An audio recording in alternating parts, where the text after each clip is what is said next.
আরজিকর আন্দোলনে 3 চিকিৎসকের পোস্টিং মামলায় গুরুত্বপূর্ণ পর্যবেক্ষণ আদালতের। 3 চিকিৎসককে পোস্টিং এর সিদ্ধান্ত বা পদ্ধতির ন্যায্যতা প্রমাণ করবেন কিভাবে? রাজ্যকে প্রশ্ন মাননীয় বিচারপতি বিশ্বজিৎ বসুর। সৌভিক মজুমদার আমাদের প্রতিনিধি রয়েছেন আমাদের সঙ্গে টেলিফোন লাইনে। সৌভিক, এই 3 চিকিৎসক আরজিকর আন্দোলনের অন্যতম মুখ, তারা প্রথমেই পোস্টিং নিয়ে প্রশ্ন তুলেছিলেন। আজ আদালতের কি পর্যবেক্ষণ? দেখো, কলকাতা হাইকোর্টের পর্যবেক্ষণ হচ্ছে প্রথমত এই যে অনিকেত মাহাতোর মামলা ছিল, সেই মামলায় কলকাতা হাইকোর্টের পর্যবেক্ষণ হচ্ছে যে অনিকেত মাহাতোর বক্তব্য হলো যে তার র্যাঙ্ক ছিল 24, কিন্তু তিনি আরজিকর হাসপাতালে তিনি সুযোগ এখনো পর্যন্ত পাননি। তার বদলে দুই ব্যক্তি বা দুই চিকিৎসক যাদের র্যাঙ্ক একজনের 26 এবং অপরজনের 34, এই দুই চিকিৎসকদের সেখানে কাজ করার সুযোগ দেওয়া হয়েছে, কিন্তু অনিকেত মাহাতোকে সেখানে কাজ করার সুযোগ দেওয়া হয়নি। ফলে তো সরকারের তরফ থেকে এই যে পদক্ষেপ গ্রহণ করা হয়েছে, এই পদক্ষেপের বা এই পোস্টিং এর যৌক্তিকতা ন্যায্যতা কিভাবে সরকার প্রমাণ করবে, সেই প্রশ্ন কলকাতা হাইকোর্টের তরফ থেকে করা হয়েছে। এবং তার পাশাপাশি অত্যন্ত গুরুত্বপূর্ণভাবে মাননীয় বিচারপতি বিশ্বজিৎ বসু তিনি যে প্রশ্নটা করেছেন সেটা কিন্তু আরো বেশি গুরুত্বপূর্ণ, যে এই যে পোস্টিং যেটা করা হয়, সেই পোস্টিংটা কি মেধাভিত্তিক করা হয় নাকি সেই পোস্টিং যাকে পছন্দ, অর্থাৎ যাকে যে চিকিৎসককে যেখানে পছন্দ সেই চিকিৎসককে সেই জায়গায় বদলি করা হয়, এই পদ্ধতিতে করা হয়, সেটা নিয়েও কিন্তু কলকাতা হাইকোর্ট প্রশ্ন তুলেছে।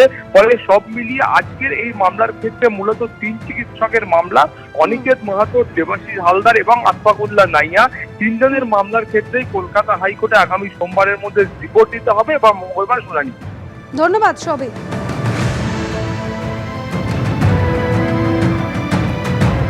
সপ্তাহের শুরুতে ফের উত্তপ্ত হলো বিধানসভা। মুখ্যমন্ত্রীর মন্তব্য ঘিরে বিক্ষোভ বিজেপি বিধায়কদের।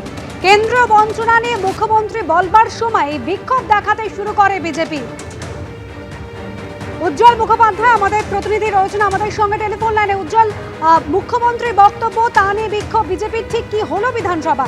কেন্দ্রীয় সরকার 100 দিনের কাজের প্রকল্পে কেন্দ্রীয় সরকার কতটা সাহায্য করেছে এই নিয়ে একটি প্রশ্ন উত্তর পর্বে মুখ্যমন্ত্রী বলতে ওঠেন এবং তিনি একের পর এক অভিযোগ করতে থাকেন যে বিভিন্ন রাজ্যে 100 দিনের কাজের টাকা পেলেও এই রাজ্যে কিন্তু দীর্ঘদিন ধরে এই টাকা বন্ধ হয়ে রয়েছে।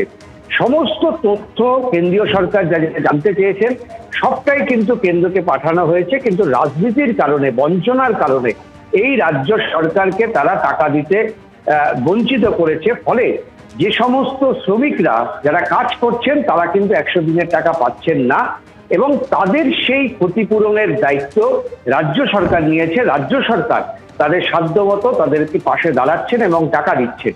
মুখ্যমন্ত্রী যখন এই মন্তব্য করছেন তখন আমরা দেখতে পাই যে বিজেপি বেঞ্চ থেকে শিখা চট্টোপাধ্যায়, বিজেপির একজন বিধায়ক, তিনি কিছু একটা মন্তব্য করেন, কিন্তু মুখ্যমন্ত্রীর কানে গিয়ে সেই মন্তব্য পৌঁছায় এবং তারপরে মুখ্যমন্ত্রী ভাষণ থামিয়ে তার দিকে আঙুল তুলে বলেন যে আপনি কি করেন সব জানা আছে। এইটা বলার পরেই আমরা দেখি শঙ্কর ঘোষ তিনি উঠে দাঁড়িয়ে প্রতিবাদ করেন যে বিধায়করা কিছু বললেই কেন মুখ্যমন্ত্রী তাকে এই বলে শাসাবেন, কারণ ঠিক একই ঘটনা কিছুদিন আগে অগ্নিমিত্রা পালের ক্ষেত্রে হয়েছিল এবং সেটাও একই কথা বলেছিলেন মুখ্যমন্ত্রী। এরপর শঙ্কর ঘোষকে পাল্টা মুখ্যমন্ত্রী বলেন যে আপনি কাউন্সিলর নির্বাচনে হেরে গেছেন, এখানে বড় বড় কথা বলতে আসছেন, আগে কাউন্সিলর ভোটে জিতুন তারপরে কথা বলবেন। আমরা দেখতে পাই এরপরই কিন্তু উত্তপ্ত হয়ে ওঠে বিধানসভা। বিজেপির বিধায়করা পরপর উঠে দাঁড়িয়ে প্রতিবাদ জানাতে থাকেন, স্লোগান দিতে থাকেন, চিৎকার করতে থাকেন। তবে প্রায় মিনিট 5 এইভাবে চলার পর বিজেপির বিধায়করা তাদের আসনে বসে পড়েন এবং উত্তেজিত মমতা বন্দ্যোপাধ্যায় বারবার বলতে থাকেন যে ভাষা জানে না বলে আমরা যেটা জানি যে আপনারা আটকে রেখে দিয়েছিলেন, মুম্বাই পুলিশ তাদেরকে আটকে রেখে দিয়েছিল, আমার উদ্যোগে তাদেরকে ছাড়িয়ে আনতে হয়েছে। আমি অনেকগুলো ভাষা জানি, আমি মহারাষ্ট্র ভাষা জানি, কেরলের ভাষা জানি, তামিলনাড়ুর ভাষা জানি, উড়িষ্যার ভাষা জানি, কিন্তু সবাই যে সব ভাষা জানবে তার কি মানে থাকতে পারে? কিন্তু এই যে শ্রমিকরা যারা ভিন্ন রাজ্যে কাজ করতে গেছিল তারা বাংলা বলেছে বলে তাদেরকে আটকে রাখা হয়েছে, আপনাদের লজ্জা হওয়া উচিত। এই সব চলতে থাকে। উজ্জ্বল, তীব্র বাদানুবাদ এবং এভাবে উত্তপ্ত হয়েছে বিধানসভা। ধন্যবাদ।